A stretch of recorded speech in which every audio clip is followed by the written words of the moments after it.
Marin says is here in the Halifax Regional. Never looked like a better target to win a regional, ladies and gentlemen.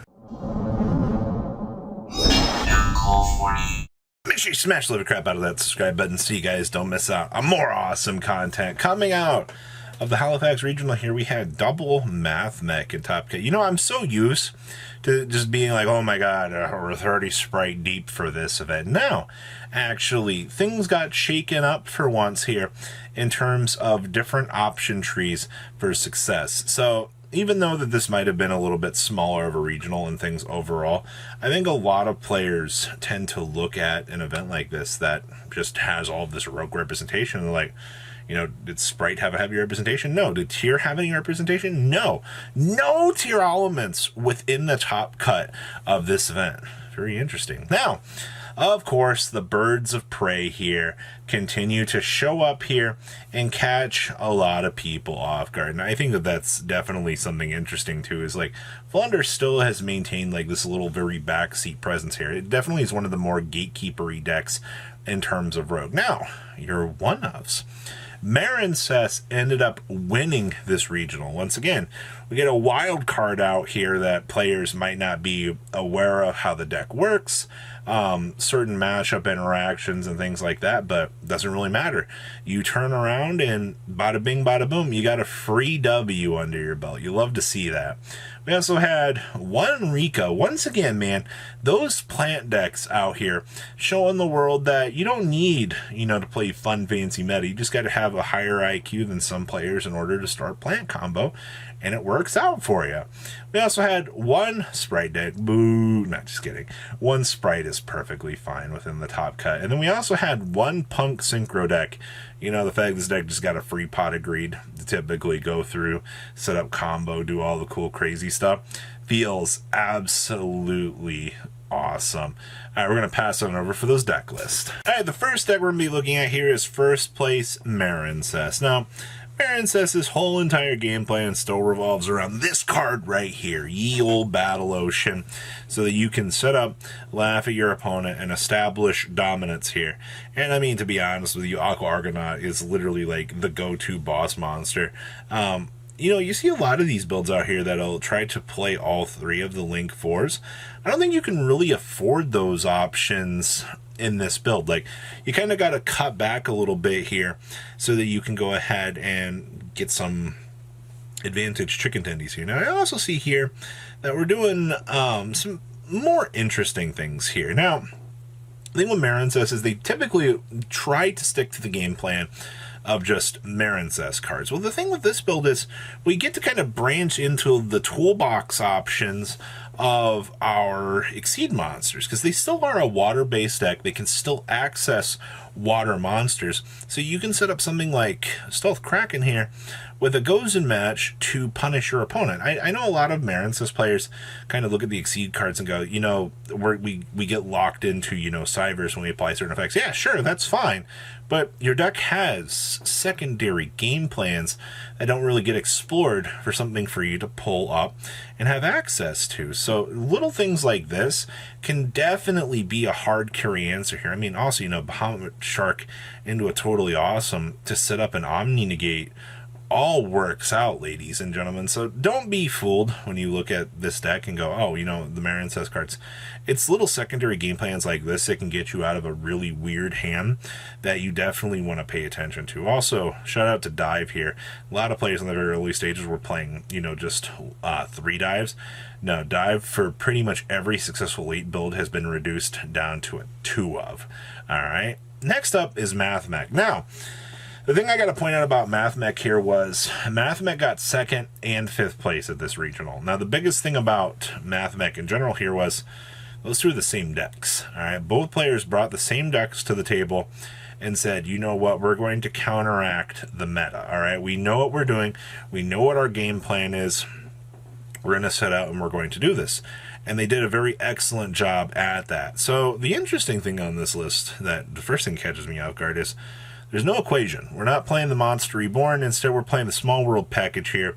So you can basically tutor for anything in your deck. Once again, like, do not underestimate the power of Small World just as a ability to bridge the deck and set up for whatever combo piece that you need. All right, like this card creates such a unique scenario within like the way that this deck operates that, hey man, it's definitely cool. I actually really like it.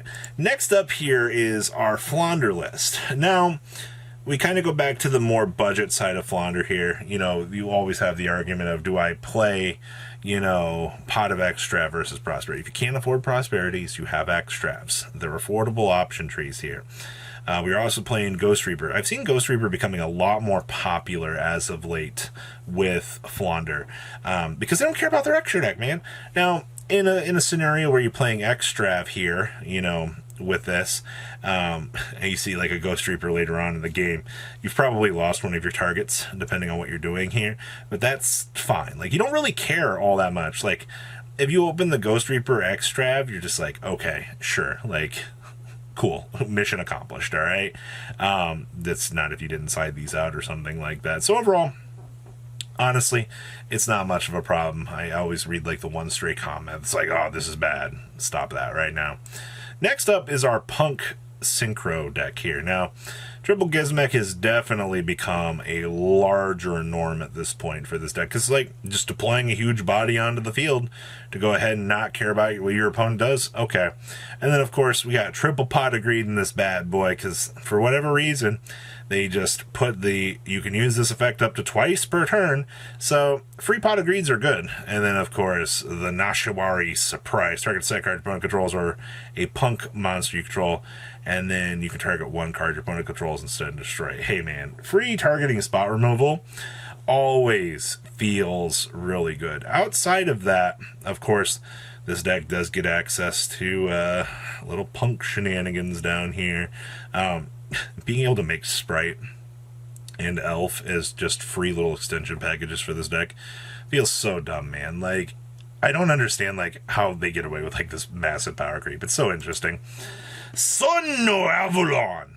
Alright, so I love the fact that, you know, the Thurion plant deck for pretty much all of the landscape for the previous format would obviously just use the Sun Avalon package to capitalize and do its thing. Well, the interesting thing about this Sun Avalon deck, or this Rika deck, was we've dramatically reduced our normal starter count. We're just like, nah, one Loki.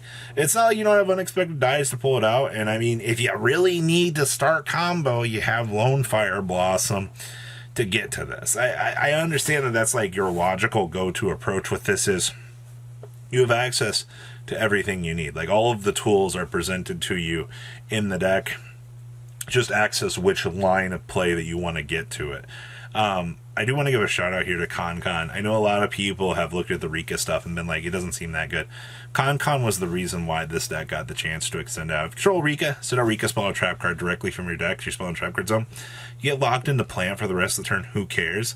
And then once per turn, if you attribute a plant monster you control to activate a Rika card or effect, you contribute one face-up monster your opponent controls, though you did not control it.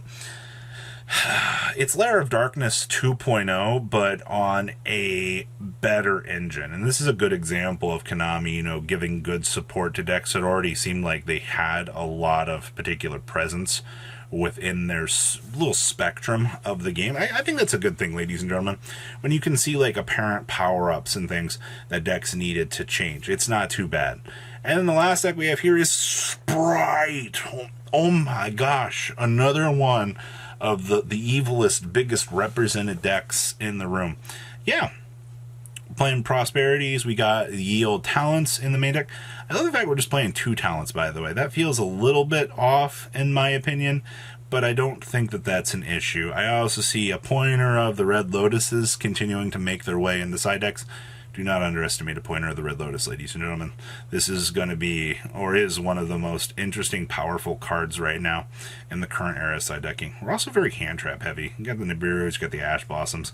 If you're playing like a more rogue regional like this was, I think something like Nibiru would feel a lot better to you as a card versus, you know, needing to handle a lot more of your already established option trees. So that is your breakdown for the Halifax Regional. What do you guys think? Please leave a comment down below. Tell me what you're saying. Make sure you guys smash the crap out of the subscribe button. See your beautiful faces back here today, guys. Peace. Patrons, thank you.